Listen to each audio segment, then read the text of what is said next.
When you're producing content, one of the biggest limiting factors is the amount of time that you have to dedicate to creating content. Most of us have full-time day jobs, me included. That means the amount of time every day that you have available if you want to have some sort of life and see your family and your friends and do fun things, it's limited. And so you have to become as productive as possible. That's what made it possible for me to be a content creator. And I iterated.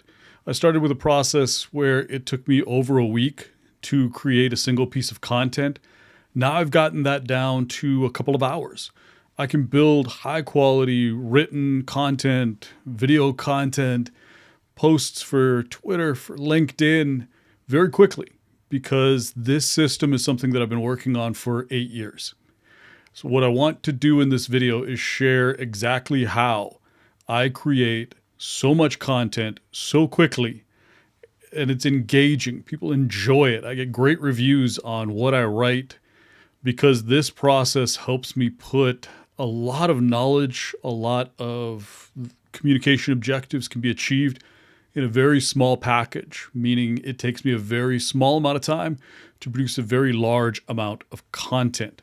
So the first thing that's critical is topic selection. How do you select topics? If you don't have a good methodology for this, everything else really falls apart. Terrible topics, doesn't matter how well you write, how fast you write, terrible topics will get no engagement. If you bore people to death, they will not come back, especially if you do it 2 or 3 times. You don't get many chances with your target audience. So the topic has to be something that's interesting and engaging. For me, I'm looking for anything that I can cover with a unique angle. In data science especially, everything feels like it's been covered 18 different times exactly the same way. So I'm going to exclude any topic where I can't bring a unique perspective, new knowledge, new information, new way of thinking to this conversation or to this topic.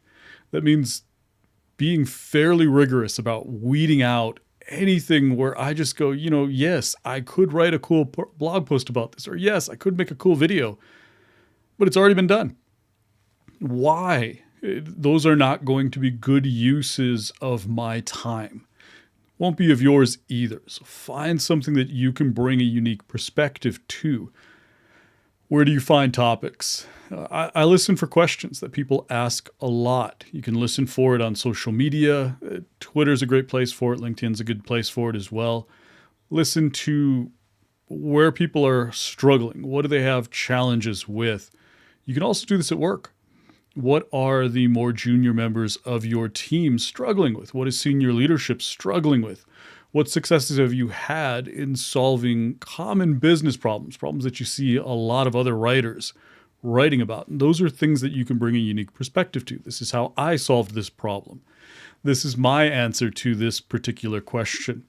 But don't just limit it to the way that you think. Getting a couple of background sources in there as well, talking about what other people say and think, and I'll get to research in a little bit. Don't think of it as you have to provide everything. So even if you only have a small snippet of content that's going to be original coming from you, that still creates an original angle for the post. But don't feel like you have to carry it all on your shoulders. You can definitely rely on others. Anything that is a concern that you hear frequently from that same audience, whether you hear it on social media or at work, from upper level leadership or people below you in the pecking order, people who are bringing these challenges to you. Anytime you read a bad take, that could be an excellent concept and an excellent topic, is to counter a bad narrative or explain why this particular take. And don't go after someone personally, just go after the ideas, go after the sort of flaw in the reasoning. Those are great topics as well, because those ideas can take hold if we don't counter them with experience, with knowledge. And again, this is another way for you to bring a unique perspective to a topic, is to take the counterpoint and explain why this bad take is a bad take. Those are usually some very, very well viewed, well engaged with articles, because for every opinion, for every approach and process that people fall in love with, there's an equally large audience who looks at it and goes, no, that's wrong. If you engage with that audience, you have a post series, not just one, but a long string of posts around the same type of topic. Anytime you hear someone give a problem statement, great. Any problem statement where you say, yes, I've solved that before, or I've watched that be solved, or I have an interesting perspective on the solution, what works, what doesn't. Those are all great sources for topics. The next thing I do once I've found a topic is create an outline. What are the main communication objectives that I have? Part of this is going to be my unique perspective. What is it that I bring to this that no one else can? What do I want the audience to walk away from reading this being able to recite back to me? What is it that I'm trying to teach? What is it I'm trying to explain? What change in behavior or perception or mindset? What am I trying to do with this? What's the point? And that's the outline, is the supporting pieces, the major framework, the communication objectives, whatever you want to call it, that will allow me to deliver that objective, to succeed in delivering the information and the knowledge that I'm trying to deliver to the audience. Next, I do supporting research. I'm looking for more content, people that believe the same way I do, research that has been done that could provide some perspective and some supporting evidence for the way that I think, the way that I approach problems. Really just research some of the statements and assessments that you make. Anytime you say something that's unsupported, meaning it's your opinion or based on your experience, those are always good places to go out and see if someone else agrees with you. Because quoting and citing other articles, other research, it's great support, and people enjoy diving deeper into the way that you think and getting perspectives from other people. So don't be afraid to link to other articles and bring in a little bit of their content. Summarize a little bit of their point and their perspective. It will add to the substance and depth of your posts and your articles and your videos, bringing in other people's thinking, and then providing your unique perspective on each one of those external articles. You can really do an entire post, bringing in other people's content, linking to it, summarizing it very briefly, and then adding your unique perspective to it. As long as you have that final piece where you are adding something unique, bringing in new knowledge, new information, your experience, your perspective, then it's okay. Those are some perfectly acceptable approaches. So supporting research, that's your next phase. After that, contradicting research. Who disagrees with me? Those are great pieces to bring in as well. I can deliver counterpoints, bring some counterpoints to the audience. Whoever's reading it can see my perspective, why I don't believe this point, why I do not agree with this approach.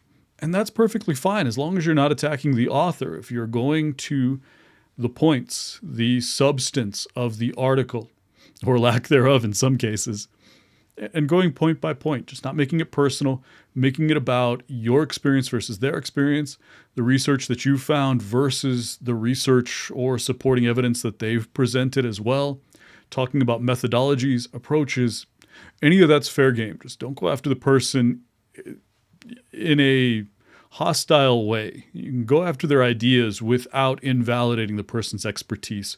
It's a bit of a balancing act, but when you do contradicting research, bringing those points in, sometimes you let them stand alone. If you have nothing to refute them with, it's very easy, especially when you get into complex concepts.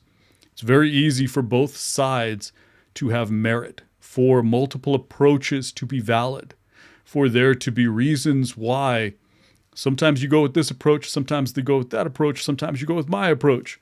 Sometimes I am valid, sometimes I'm invalid, because complex topics are multidimensional, and providing asymmetric coverage, meaning one-dimensional, one opinion only, coverage of a multidimensional, multi-opinion, multi-approach concept, it's very, very cheap writing. So it's good to have that contradicting research. Just because someone doesn't agree with you doesn't mean you're wrong, and it doesn't cheapen your point. It actually makes your content far richer and better to read when you acknowledge there are people that truly don't agree with you. It's fine. Draft 1, I am just pounding keys. Throw that content, throw my ideas, wrap more into and around the outline, follow my main communication objectives. Sometimes I modify them a little bit, change them altogether in some cases. As I'm going through, occasionally I will change the entire topic of the post. Those are all valid. That research phase sometimes introduces you to a more interesting topic. You'll get new points. You'll bring new ideas and new understanding of what's important. That original outline is what I think is critical to convey. But in my draft 1, I may find myself realizing there are more important communication objectives, more important points to make. Part of my draft may involve really revamping the entire concept. And that's fine. Just pound out the keyboards. Don't worry about any of the rest of the editing or any of that. You're doing that later. This is important because so many people get derailed in getting their ideas out. And this is why I find in a lot of writers, it takes them 30 minutes to get maybe half or a third of their post written, and then they bog down. If that happens to you, many times it's because you're getting bogged down into the details. You're getting bogged down with edits, grammar, minor rewrites. Don't worry about any of that. You can come back to it later. It's critical to get all the thoughts that are in your head out and on paper because it can be improved. Remember, this is just a draft. You're not publishing this. Get it all out. 45 minutes to an hour, you can get a good-sized post onto the screen and into an initial draft format. Like I said, don't worry about the structure, the form of your grammar, or small spelling issues. Don't worry about any of that. Just get it out of your head. It's interesting to me. This is personally something that I experience. I can lose the handle on what it is that I want to say. I can lose a grip on the concepts that I want to deliver and the information that I want to give and sort of the gist and the deeper insights that I have. I can lose the handle on that if I don't get it all out. And posts will, towards the end, sort of fizzle. I read this in other people's content where the first 4 paragraphs are crisp and amazing, and I think I see where they're going, and then it sort of fizzles. The rest of the post is just not the same quality, not the same insight. I can tell they got bogged down and began to do the grammar and the editing a little too early. They lost the handle on what it is that they wanted to say and the information they wanted to convey and deliver. So just write it. Follow the outline. Adapt if you need to. Don't feel like you have to edit it because that's next. Next step is I'm done. Everything's written out that I wanted to get written out. All the ideas are there that I wanted to convey and all the communication objectives are met. I think I've supported my argument. I think I've presented counterpoints if they exist in a responsible way or an intelligent way. Now I'm going to go back and say, okay, let's edit this. First things first, I'm going to read it for the first time, and I'm going to, in some cases, reorder paragraphs. I'm going to put certain sentences into a different ordering, into a different flow, so it's readable, so that the points flow with each other and one follows the other one that came before it better, more of a continuous post where it makes sense to a reader and they don't feel like they're hopping around, like you didn't finish a point before you went to the next one. Sometimes this means writing a little bit more, but in a lot of cases it means taking stuff out that doesn't make sense. That's what I mean by flow. Many of the points that you want to make and that you think are really important, sometimes they just don't fit. And if they don't throw them away. Just put them in. Maybe there's a part 2 to be had. If they flow well together, if a lot of what you're taking out, if those are major communication objectives, think about doing a part 2, completely different post, similar topic from a different perspective, or conveying new information. Those can be, you can find that you've written two posts, tried to smash them together, and they just don't flow right. So you separate them out, and they make more sense as a part one and a part two. It's that reduction, that reordering, that it makes the post more readable. It's easier to digest. Anytime someone's reading, anytime anyone's consuming something like this, if I try to convey too much information, too many points, people get lost. That's normal. So getting it down to its minimalist form, it's very important. Like I said, if it gets too big, just separate it out, break it into two parts. And then finally, grammar, spelling. I use Grammarly. I love it. It helps quite a bit. It makes some really weird and random suggestions, but for the most part, if I use Grammarly, it will catch the majority of issues with my language, my grammar. There's nothing similar for videos. So I have to listen to my video, make sure I don't sound unprofessional. I'm not stammering. I tend to connect sentences together with and, so that's okay. If it flows, if it sounds natural, most people don't catch on or care. My target audience is not English teachers. And having a little bit of a break, you have to correct yourself. See, I just stammered right there a little bit. It's natural. It flowed. So it's not necessary to overly rigorously edit. If it sounds just slightly off, it's okay as long as it continues to flow. If it starts to become a distraction, that's when you have to edit. Sometimes starting from zero on these videos, even if I've gotten 5 or 10 minutes in, if I get to a point where it just sounds like I'm rambling, if I don't feel like I'm into it, it's better to just stop. Trying to edit and find the best piece. Nah. Why? It will take me longer to edit than to reshoot. So I just reshoot it. Even if that means reshooting 3 or 4 times. Taking an hour to edit it, or reshooting 3 or 4 times and taking exactly the same amount of time, but getting one continuous piece, one great take. That's what I'm looking for. And it reduces the amount of editing time. The flow is better. Like I said, it does not have to be perfect from video standpoint. Grammar in written form, however, has to be fairly good. There is a level of rigor no matter who you're speaking to. But again, remember, your target audience is unlikely to be English professors. So it's okay, especially if you're in technology. You're talking to other technologists. Big mistakes are don't do it, where you skipped a word or you've got a couple of extra words shoved in that don't make any sense. If it hits the flow, you can lose readers. So grammar is important. Perfection is not. Readability is big, but also entertainment. I want to listen to these, and right now I'm not, doing a song and dance. I am not entertaining in that way, but I should be engaging. My voice quality should oscillate a little bit. I should sound engaging and entertaining in some way. I shouldn't sound monotone or flat. I want to listen for a level of entertainment, but I also want to read for it. There should be a couple of one-liners in there that make people smile a little bit. Even if they're not jokes, things that people can relate to and engage with.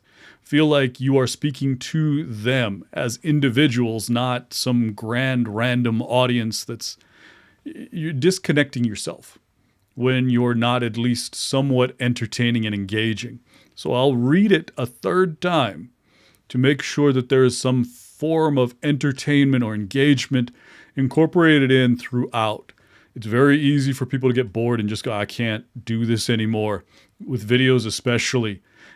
With a voice like mine, if I didn't put inflection into it, if I didn't put some emotion into it, can you imagine me talking like this the entire time with absolutely no inflection, no change in my voice? All I was doing, if you've ever seen Ferris Bueller's Day Off, I could put you to bed like that teacher could. Bueller. You have to understand your voice if you're on video or if you're on a podcast. And if you have one of those voices that isn't naturally interesting and conveying emotion, learn how to put it in there or you will put your audience to sleep. We're at the 20-minute mark. If my voice didn't have some level of inflection, you'd be gone. And It's entirely possible that most people are gone at this point anyway. But you want to, even in longer videos, assume everyone is listening all the way through. If you give up on the video, they will too. Ship it. When I say ship it, I mean ship it. Nothing's perfect. Don't get stuck on perfect. I talk about pitfalls. There are tons and tons of pitfalls that you can very easily get into. One of them is perfectionism. Nothing's perfect. You'll look back in 5 years from now at this writing or at this video and cringe a little bit, but that's how it's supposed to be. You're supposed to be continually improving. If you don't, whoops, that's not good.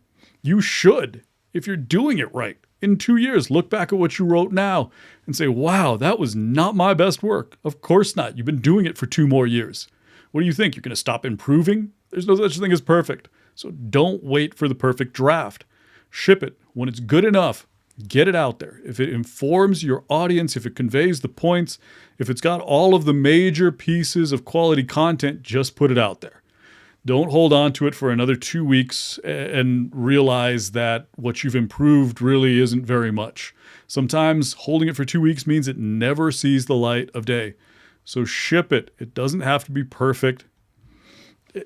You also can't do this all in one day. Here I've got multiple phases, and I'll break it up into doing the ideas, getting those topics and concepts written down, and then doing research. I'll do those on the same day. So supporting and contradictory research, and then putting together the rough outline, making some notes, putting down the sources that I want to use both for and against. I'll write a basic framework, and a lot of times then put it away and go on to the next one. Do another topic, because I've got just a list of them that I'll end up putting out. And I'll go 1, 2, 3, 4, 5. And in the course of 2 hours, I'll get anywhere between 3 and 5 outlines with some framework and the sources that I want to cite built out. A couple of hours worth of work. Then I go back and I just finish each one up. When I have another hour, hour and a half to dedicate to it, I'll just wrap it up. Finish everything up, get that draft 1 out. Do that. And when I have about 20 minutes of spare time in my day, just a break in the day, I will read that post again and go through the editing phases of it. And just before I ship it, I'll read it for that readability, flow, entertainment quality. And if I find myself dreading reading it that 3rd time, there's something wrong with it. If you won't read your content 3 times, no one will read it once. If you won't watch your video 3 times to listen for each one of those main qualities, did you make sense? Did you deliver your information effectively? Was it relatively interesting and entertaining throughout? If you won't listen to it 3 times, no one will listen to it once. I cannot overemphasize that. So always do that 1, 2, 3 times. If you can't stand it, do not ship it. Fix it until it's interesting enough to read multiple times for you. Your audience is probably not going to read it multiple times, but if you can, they at least have a chance to. So that's it. That's how I produce content quickly. It's breaking it up. It's moving it across multiple days. It's having this system, knowing exactly what I need to do for each one, and not expecting perfection, not trying to do everything, not trying to cover everything. Sometimes splitting it up, it makes it a whole lot easier to write and finish posts. There's my process.